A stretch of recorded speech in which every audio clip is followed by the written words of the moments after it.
करके सबसे प्रिय बेटे कौन है? गणपति। अब आपने कभी सोचा कि भगवान गणपति का जो स्वरूप है, मनुष्य का शरीर है, हाथी का सर है, चूहे की सवारी है, ये संयोजन कुछ विचित्र सा नहीं लगता?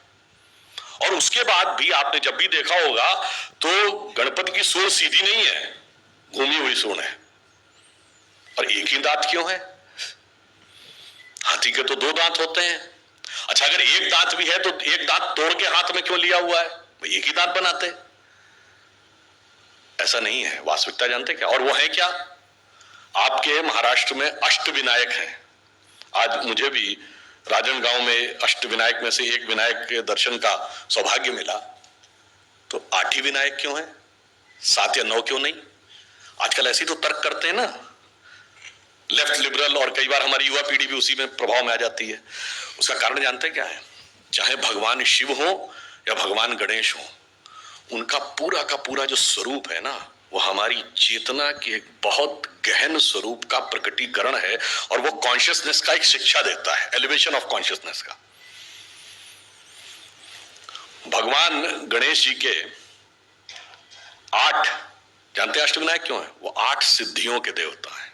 अणिमा, महिमा, गरिमा, लघिमा, प्राप्ति, प्रकाम्य, ईश्वरत्व, वशिष्ठ, 8 सिद्धियां हैं, इसलिए अष्टविनायक है।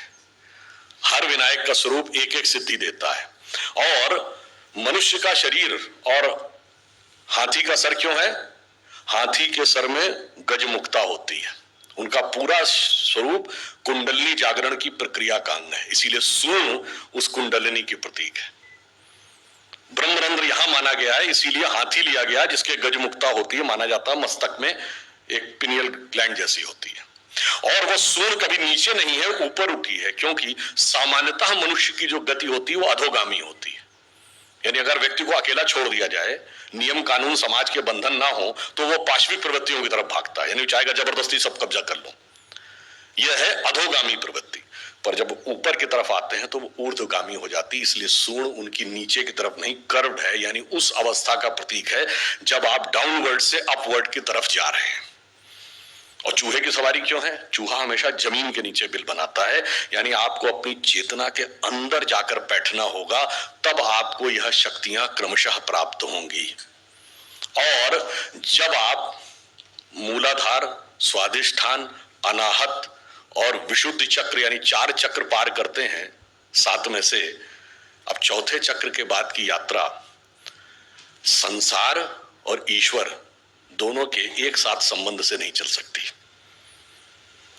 अब एक के साथ संबंध विच्छेद करना पड़ता है। इसीलिए हाथी के 2 दांत हैं, मगर उस स्टेज के आगे की यात्रा एक ही दांत, और वो दांत तोड़ा हुआ है दूसरा, यानी संसार से संबंध विच्छेद। अब आगे द्वैत से नहीं, अद्वैत से चलेगा, तब ब्रह्मरंध्र में वह प्राप्त होगा। ये गणपति के इस विराट स्वरूप का दार्शनिक अर्थ है कि क्यों वो 8 की संख्या है, क्यों उन्होंने सूंड है, सूंड क्यों ऊपर उठी हुई है। यानी वो दर्शाता है कि अगर हमें अपनी चेतना का विस्तार करना है तो हम किस रूप में कर सकते हैं। भगवान ने वह हमें प्रतीक बताया है। अब बताइए, जब 1854 में न्यूयॉर्क हेराल्ड ट्रिब्यून में कार्ल मार्क्स लिखते थे कि द